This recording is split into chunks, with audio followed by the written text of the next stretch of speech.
Olá, meus irmãos, muito bom dia, uma alegria nós estarmos mais uma vez aqui juntos, né, na nossa página, no Facebook, no YouTube do A Caminho da Luz, para a continuação do estudo da obra Pensamento e Vida, né? E pedindo a Jesus, aos nossos bons amigos espirituais, que mais uma vez estejam conosco e nos assistam, né, nas reflexões, para que elas possam tocar aí os nossos pensamentos, os nossos sentimentos e nos impulsionar a novas perspectivas de vida, não é? Então, retomando, essa já é a quarta semana que nós estamos aqui estudando a obra Pensamento e Vida. Nós iniciamos lá atrás estudando a sua introdução, também por Emmanuel, e com o capítulo 1. Né? E nós quisemos aqui propositalmente fazer algumas reflexões, né, nesse ponto em relação ao que nós já estudamos até agora. Por quê? Nós falamos, não é, no capítulo 1 sobre a importância da prece, do pensamento, né, sobre como o nosso pensamento é capaz de moldar de alguma forma, a realidade exterior que nós percebemos. E também vimos, né, na última semana, falamos um pouquinho sobre a questão da lei de atração que rege o universo, de que Emmanuel nos fala, de uma tal forma que aquilo que nós pensamos, né, aquilo que é a nossa elaboração mental cuidadosamente alimentada ao longo do tempo, né, de forma consciente ou não, mas alimentada de maneira constante, como essa alimentação influencia aquilo que nós trazemos para o contexto da nossa vida, em termos de vibrações, de pensamentos similares, de outros seres encarnados e desencarnados que nos acompanham a jornada. E aqui nós queremos fazer uma pequena reflexão em torno disso, porque nós sabemos que nos últimos anos, não é, essa questão do pensamento, da elaboração mental e principalmente da força de atração do pensamento, estas ideias elas foram divulgadas num meio, poderíamos dizer, pseudocientífico, né? Na verdade, mais místico do que qualquer coisa, querendo destacar ou trazer a ideia de que basta um pensamento constante, direcionado numa certa direção para que as coisas aconteçam na nossa vida. E, obviamente, essa ideia foi traduzida, né, sob o aspecto de conquistas materiais. Então, sobre o ganhar dinheiro, sobre o sucesso profissional, o sucesso do mundo, enfim, qualquer outra coisa que nós possamos pensar aqui. Ainda que a obra que deu origem a isso já tenha ficado no passado há algum tempo, né? Talvez por alguns nem seja mais aqui lembrada, mas a ideia de alguma forma ficou vibrando no nosso pensamento, né? Como fruto dessa elaboração que foi criada ao longo do tempo. E aqui a gente precisa fazer algumas distinções, porque claramente o Emmanuel, né, não está defendendo essa tese. Em nenhum momento ele vai se manifestar no sentido de que nós possamos mudar o curso da nossa existência de acordo com a nossa vontade exclusiva, simplesmente pela força do pensamento que nós elaboramos. E porque claramente não é esse o propósito e não é essa a realidade da vida. Porque existem outras leis divinas que regem a nossa existência. Aliás, uma infinidade delas, né, explicadas muito bem por Kardec no Livro dos Espíritos, né, no seu livro quarto. As leis divinas que regem a nossa existência são soberanas em relação a qualquer criação ou desejo que nós possamos manifestar por nós mesmos. Isso não quer dizer que nós não possamos, que nós não tenhamos livre-arbítrio sobre, como nós dizíamos, as vibrações, as energias, as companhias que nós atraímos para nós mesmos. Mas em relação ao contexto dos fatos, das circunstâncias que compõem a nossa reencarnação, nós precisamos lembrar que existe, acima de qualquer outra lei, o planejamento reencarnatório. Planejamento reencarnatório que é um plano, né, estabelecido por nós junto aos nossos maiores, com o propósito de proporcionar ao longo de uma reencarnação o nosso progresso, né? Para que esse progresso espiritual aconteça, são desenhadas as situações, os encontros, os contextos que são os melhores para a gente, que representam as nossas necessidades e oportunidades. E quando a gente fala necessidade, por exemplo, para alguns espíritos, a carência material absoluta é uma necessidade, porque é através dessa carência que tal espírito vai vivenciar as situações capazes de lhe trazer aprendizados, né, que ele não teve antes.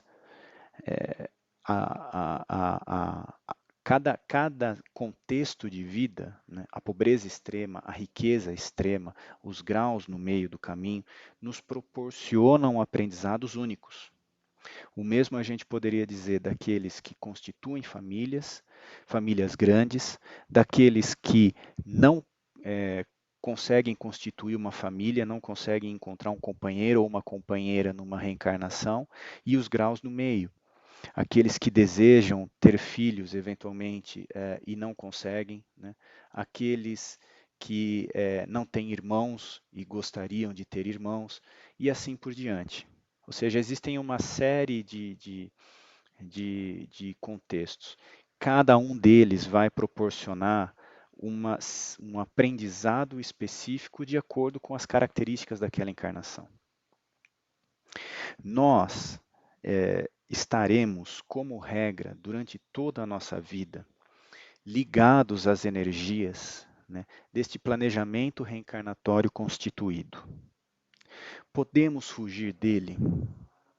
Podemos quebrar as leis divinas, né, nesse sentido, que regeram o desenho da nossa existência? E, por exemplo, alguém que nasceu com o compromisso da pobreza extrema, viver na riqueza extrema? A resposta que a literatura nos dá, a literatura espírita, é positiva, sim. Nós podemos alterar o nosso planejamento reencarnatório em várias dessas direções, não é? Quantos são aqueles que vêm com o compromisso da carência material e utilizando-se do roubo, da fraude, enfim, de qualquer violação, conseguem bens materiais para si? Quantos são aqueles que, tendo um compromisso, por exemplo, junto à religiosidade, à espiritualidade, e não um compromisso junto ao bem, né? E não um compromisso, por exemplo, junto à constituição da família, né? Não pensemos apenas nos missionários, né? Pensemos que muitos dos espíritos que assumem um compromisso junto à religiosidade e ao trabalho caritativo, né, junto aos nossos irmãos de humanidade, muitos deles são espíritos bastante endividados, né, perante a lei, e que assumem esse compromisso exatamente com o propósito de se renovarem. Mas por serem endividados e por terem tantos problemas, é que eles podem exatamente abrir mão disso e optar por um processo de vivência de paixões, por exemplo, relacionamentos desequilibrados ligados à matéria, à sensação puramente, né, sensação decorrente do abuso da sexualidade ou de qualquer elemento parecido. Estes seres acabam abrindo mão do compromisso que assumiram. Então, uma mudança é possível. Essa mudança é impulsionada pelo pensamento? Não tenhamos dúvida de que é. Mas também não duvidemos que essa mudança ela só acontece por permissão divina. Ou seja, Deus é um Pai tão misericordioso, cujas leis nós ainda estamos aprendendo, né, a compreender, a sentir, a experimentar na nossa intimidade, que Ele permite que o ser tenha a liberdade de escolher os seus caminhos em determinados contextos. Todavia, isso não muda a origem daquela necessidade de aprendizado. O que nós queremos dizer com isso? Vamos pensar no espírito que, não tendo compromisso da família, se envolve em relacionamentos desequilibrados, em ambientes torpes, né, ambientes ligados à sensação, ao abuso, não é, das sensações físicas, e acaba constituindo uma família. O que acontece com esse ser? Ele vai atrair para si seres com os quais talvez ele não tivesse compromisso nessa existência, não o compromisso matrimonial, por exemplo, ou não o compromisso filial. De que classe serão esses espíritos? Né? De que natureza serão esses espíritos? E quais serão os relacionamentos que vão se estabelecer a partir do momento em que este ser se envolve com eles? Ele vai criar um compromisso com estes seres que muitas vezes pode ultrapassar uma única encarnação, criar vínculos, às vezes com espíritos doentios, com os quais ele não tinha ligação. E mais do que isso, percebamos que este espírito pode ter tido planejado para si uma vivência sem relacionamentos com o propósito de reeducar-se no amor. Nós queremos usar aqui o exemplo do livro Renúncia, né, em que Alcione, né, opta por reencarnar na Terra para auxiliar o espírito de Carlos, né, ou Charles, né, que é um espírito muito querido do seu coração, profundamente ligado, inclusive por laços conjugais de relacionamento, né, íntimo de encarnações anteriores, mas que na oportunidade em que Alcione deixa o planeta onde estava, retorna para a Terra, né, e opta por auxiliar Carlos, eles não iriam reatar uma relação conjugal. Por quê? Porque foram exatamente essas energias que desequilibraram o Carlos anteriormente. Ele precisaria viver uma vida de renúncias, de abnegações, de estar próximo da pessoa que ele ama, mas reeducar o seu sentimento para evitar a queda. E percebamos que é uma questão dele, Carlos, né? Não de Alcione, que já estava num planeta altamente superior, trabalhando no campo das vibrações, da música celeste, de trabalhos que nós aqui na Terra nem conseguimos imaginar ou supor, né? Quais sejam. Então vejamos que diante desse cenário,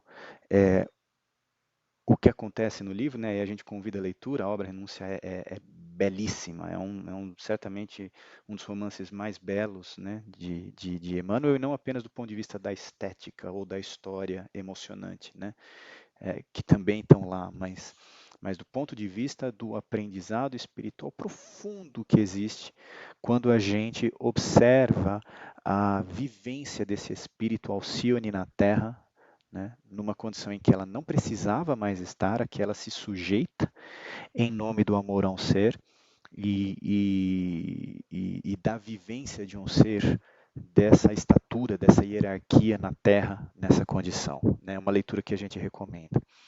Mas nós vamos ver nesse contexto que o Carlos consegue se melhorar apenas no final da vida, né? E em razão disso, ele retoma algumas atitudes do seu passado, né? Ele passa toda a vida numa insistência, quase que numa perseguição, né? querendo satisfazer os seus desejos, as suas vontades, né, em relação às emoções que ele vivenciou no passado. E em razão disso ele comete uma série de equívocos, né? E volta a se ligar a vibrações, não é, que o fizeram cair no ontem. Então vejamos, o que acontece com Alcione? Alcione termina essa existência plena, né? Mais fortalecida ainda nas suas virtudes e nos seus propósitos de realização espiritual. O que acontece com o Carlos? Levemente melhorado, e muito pela influência de Alcione, mas carregando ainda as culpas, as mágoas de erros que ele cometeu e que refletem ainda o seu passado. Ou seja, ele conseguiu se livrar, né, do aprendizado que ele precisaria fazer? Não. O seu pensamento persistente, né, na cobiça, né, pela presença de Alcione, na cobiça por uma vivência, né, sensorial, não apenas em relação ao Alcione, mas em relação a outros contextos da sua encarnação, relacionado ao poder, enfim. Todas essas energias, ou todos esses pensamentos levaram-no, né, a algumas conquistas materiais, mudando o curso do que foi planejado inicialmente. E ele fez escolhas que determinaram o caminho da sua vida, desta vida, e deixaram estacionados outros aprendizados que certamente ele fez no futuro. Então, quando a gente fala das leis divinas regendo a nossa existência, é isso. A lei divina maior é a lei de amor. E a lei de amor espera, talvez não seja esperar o verbo, talvez seja. A lei divina desenha do amor, desenha para nós processos de aprendizado para que nós alcancemos, né, um grau de felicidade e realização. Nós temos um tropismo divino, ou seja, nós somos atraídos para o Pai de uma maneira indissociável, de uma maneira que não pode ser evitada, né?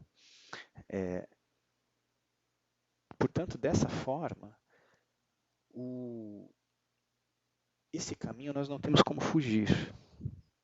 Nós podemos fazê-lo por escolhas nossas de uma maneira mais leve ou carregando conosco as dificuldades de existências mais difíceis, mais duras, em que dores nos são impostas como expiações ou como injunções, ou seja, aquelas das quais a gente não consegue fugir. Daí muitas vezes vêm os defeitos físicos, né? as limitações intransponíveis, né? Tragédias que a gente não pode controlar, que são as grandes expiações da encarnação. É porque estes são os processos necessários para o aprendizado do ser, que nós podemos escolher fazer ou não. Portanto, é preciso que nós olhemos com muita maturidade espiritual, né, a questão sobre como eu vou usar o poder criativo do meu pensamento a meu favor para facilitar, para catalisar, acelerar um processo de evolução necessário para mim.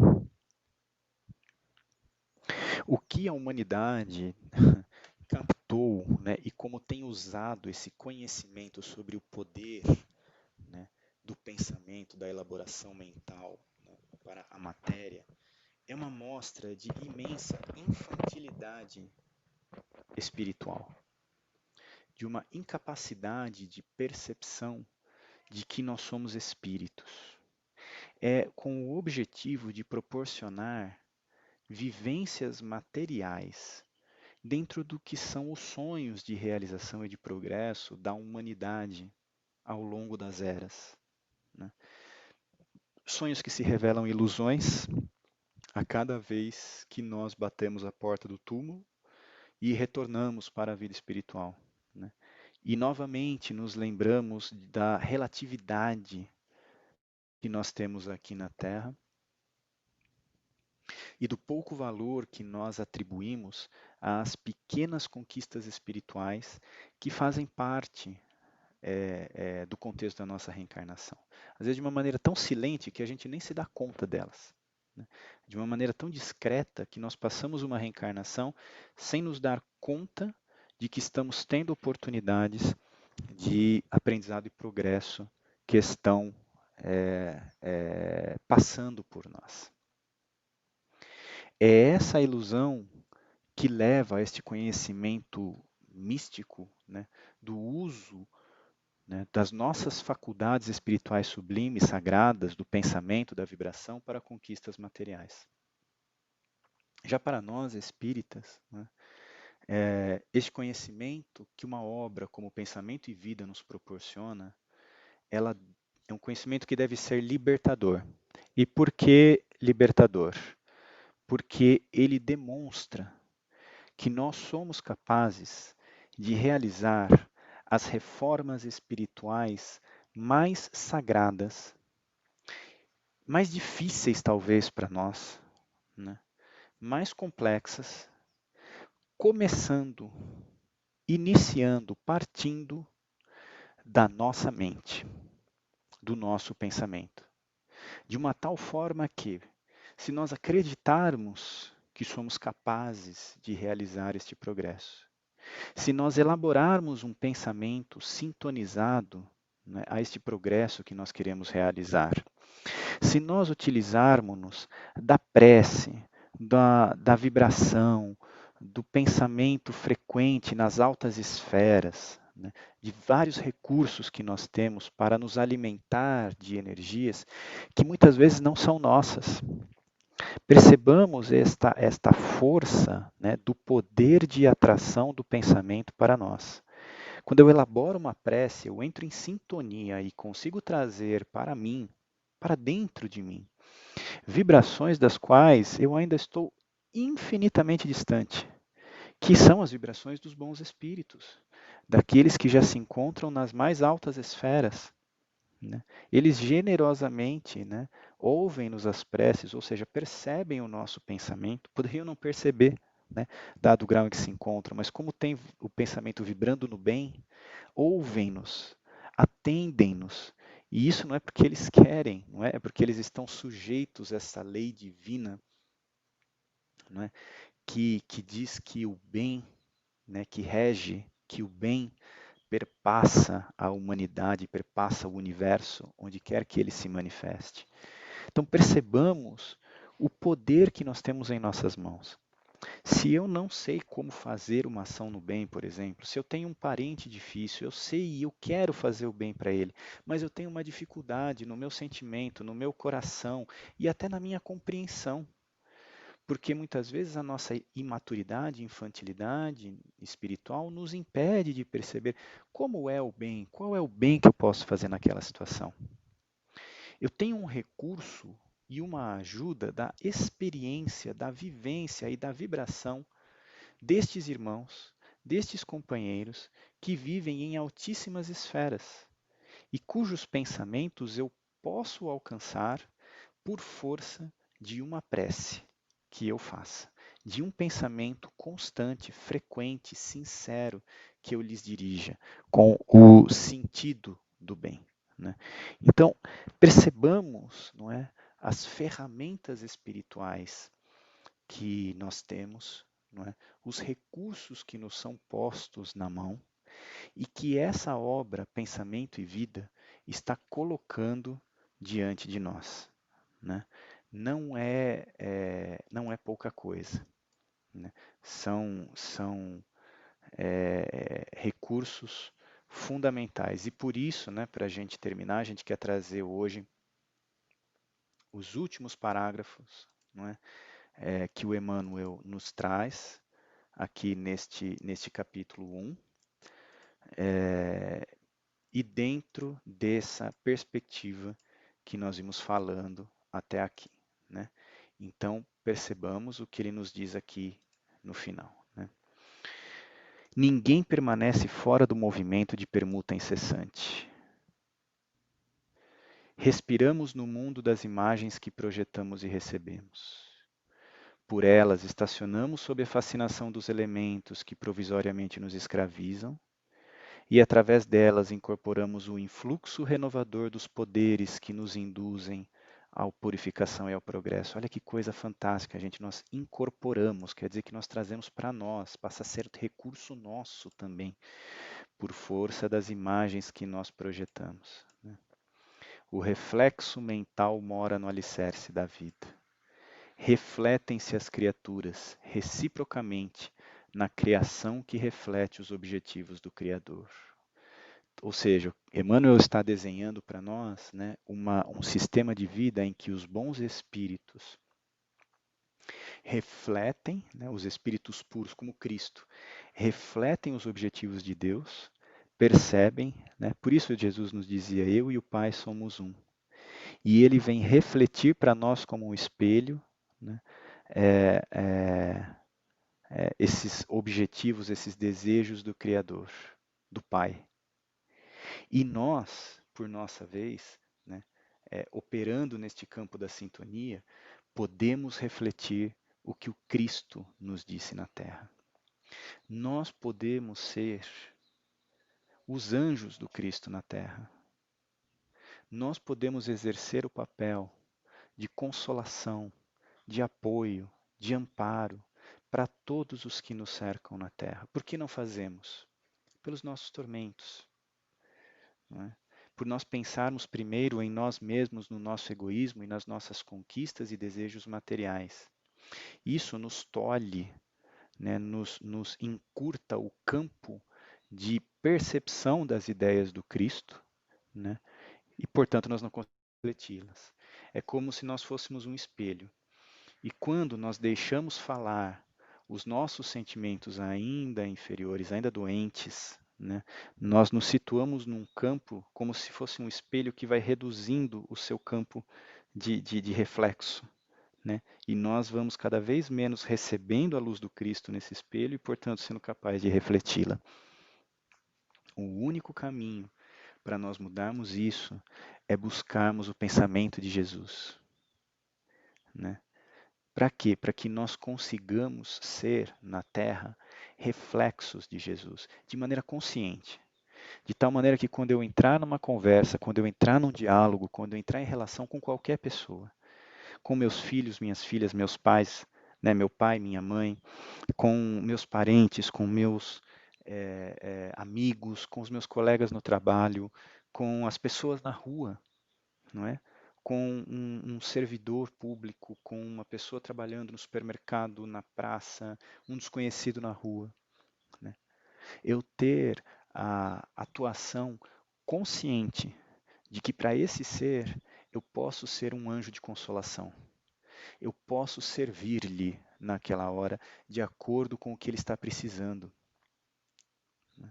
Muitas vezes o servir é algo tão simples na rua quanto acalmar alguém que está perdido, dando direções corretas, e a gente não valoriza essas coisas. Porque é um encontro furtivo, é um encontro de segundos, quando muito de minutos. O que mais nós conseguiremos oferecer senão aqueles poucos instantes de contato? Mas nós menosprezamos muitas vezes essas oportunidades, não as aproveitamos adequadamente, né? Por quê? Porque o nosso pensamento talvez não esteja ligado ao pensamento crístico e, portanto, não esteja com a ideia do servir, do consolar, vibrando na nossa intimidade. E como é que a gente se afiniza? Está aqui o que o Emmanuel nos ensina nesse primeiro capítulo e que vai refletir todo o contexto dessa obra. É a ligação do pensamento, da nossa ideia ao pensamento do Cristo. Como a gente liga o nosso pensamento ao pensamento do Cristo? Com leitura, com prece, com música, com vibração, com ação, né? Cada um de nós vamos encontrar estratégias na nossa intimidade para efetuarmos essa ligação, para sermos mais na Terra, né? Mais presença do Cristo para aqueles que nos acompanham e para nós mesmos. Com essa reflexão, então, a gente termina o capítulo 1 dessa obra. Com certeza, tem muitas mais reflexões, muito mais profundas do que o que nós fomos capazes de trazer, né? A gente continua convidando a todos, né? Leiam a obra, né? Acompanhem os últimos estudos que nós fizemos na sexta-feira, se não tiveram oportunidade. E podem colocar nos comentários aqui, tanto no YouTube quanto no Facebook, né, as suas reflexões, as suas impressões, os seus sentimentos, né, em relação ao que leram, algo que nós tratamos. E nós, né, na próxima oportunidade, na próxima sexta-feira, podemos comentar aqui, responder as perguntas, responder as dúvidas. E isso vai nos auxiliar juntos nós construirmos o estudo dessa obra riquíssima que Emmanuel nos traz. Tá bom? Que Jesus, então, nos abençoe a todos, né, aos nossos lares, às pessoas que amamos, né, a cada um de nós, e nós voltamos a nos encontrar na próxima sexta-feira. Um grande abraço a todos, que Jesus nos abençoe e até a próxima oportunidade.